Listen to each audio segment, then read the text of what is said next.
What's up, family? It's your good news reporter, Mary Leon, Dash 20 Mary and the Lee. Today is July 25th, 2019. I'm at McCoffey Park on 43rd and State Street in Chicago, my city. Everything happens for a reason, and timing is everything. If you look carefully right there, it says L-I-N-D-A, Linda. I never seen this before, and I was just here the other day, but I didn't see this. Look carefully. They go the L right there, the I, the N, the D-A. They got other names. You know, the streets is definitely talking. They go the footprints. You see the big one, you see the little one. Now, they just put this sign up right here with this picture, but this was here. Because the reason I know, because I gave my story back in the day, rhymes, poems, and metaphors plus one song to a bunch of teenagers on the motherfucking goddamn court. You understand what I'm saying? And you see it say 1979. If you flip that 9 around, you get a 6, and then you put that 6 in front of the 7, you got, you know, 1967. The year I was born, May 25th, 1967. Now, they just threw this up because whatever reason. You understand what I'm saying? Ralph McCoffey, 1910 to 1978, was an accomplished African American. See, they don't want Native Americans to have nothing. I'm a Native American. But either way, we're going to keep going. Athlete and politician from Chicago. McCoffey won silver medals in track and field in the 1932 and 1936 Olympics, and also shared a gold medal with Jesse Owens in the 400-meter relay in 1936. He went on to become the first African American to serve on the Illinois State Athletic Commission in 1949. After serving as Democrat committeeman for the 3rd Ward in 1952, McCoffey was elected as alderman in 1955 and congressman for the 1st District in 1970, Chicago Park District. So that's what that says. But in 2008, before I got railroaded on May 31st of 2008, I gave my story to the children that was playing in this park. Like I said, it's your ghetto news reporter, Mary Lee. Don't forget to put the dash between the Mary and the Lee. Now, they knew I was coming back because it's early. And there's some people out here already playing. And I usually like playing on that one that they're playing on. So, of course, I have to rearrange my stuff. I bought this basketball right here for $5 at a flea market. It's purple for a reason. And I wrote on it. It says, I, Mary Lee Davis, bought this basketball for $5 at a Chicago flea market just to remind my Native Americans that we are more than rappers, actors, and bastards. We are kings, queens, and supreme spiritual beings. And that is why this player don't want to be a player no more.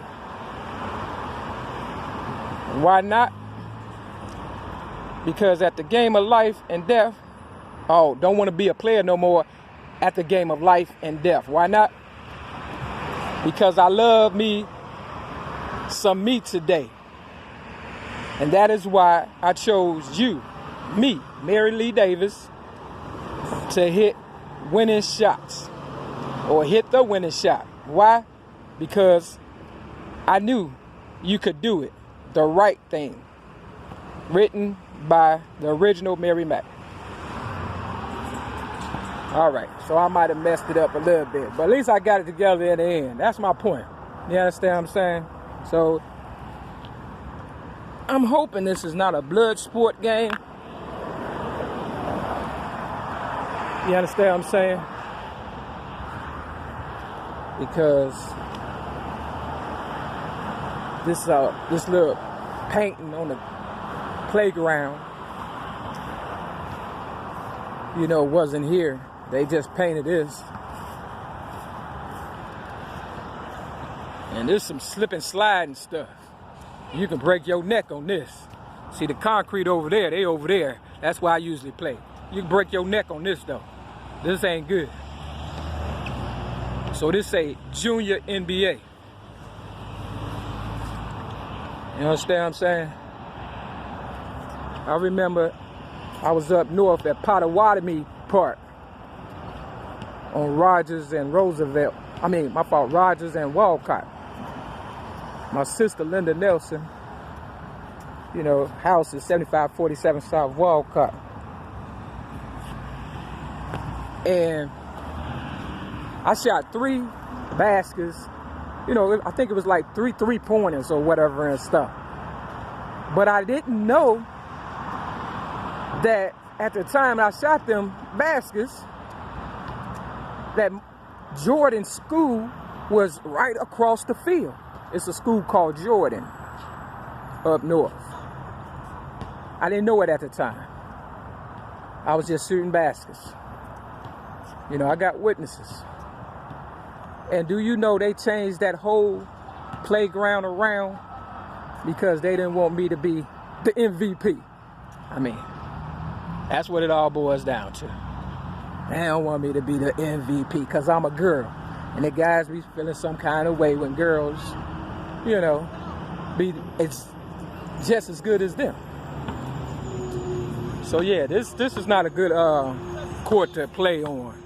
This is not a good court. And they knew I was coming because, like I said, my every move is a calculated step and it's early. You understand what I'm saying? When I came before, wasn't nobody out here, you know, playing ball. But because I told you they'd be watching me in my room, they got you because, you know, it's empty now. But let's see what happens and stuff, for real. All right, fam, I just had to say that. Jordan need to stop hating. I'm not the best basketball player in the world, but, you know, I try. And that's all that counts. That's all that counts. I just found this on the ground. If it means anything to anybody, you know, work with it. You understand what I'm saying? Real talk. Just going out to my so-called best friend, Pilar Harris. Boy, she used to have me crying back in the day trying to play basketball. Real talk. And, you know, practice does make perfect. So shout out to the real girls out there. You know, we more than basketball players and rappers and whatever. You know, be whatever you want to be. I'm just trying to have some fun. I'm not trying to prove a point. You understand what I'm saying? And I was hoping nobody was out here to tell you the truth. Kind of trying to get some meditation. You understand what I'm saying? That's why I wish I had my own house. You know, I can have my own court, my own everything, my own garden. You know, just, you know, they won't leave me alone, man. I can't get fucking 5 minutes to myself. I blame Oprah. She fucked my life up. She better fucking fix it. Real talk. All right, gotta go.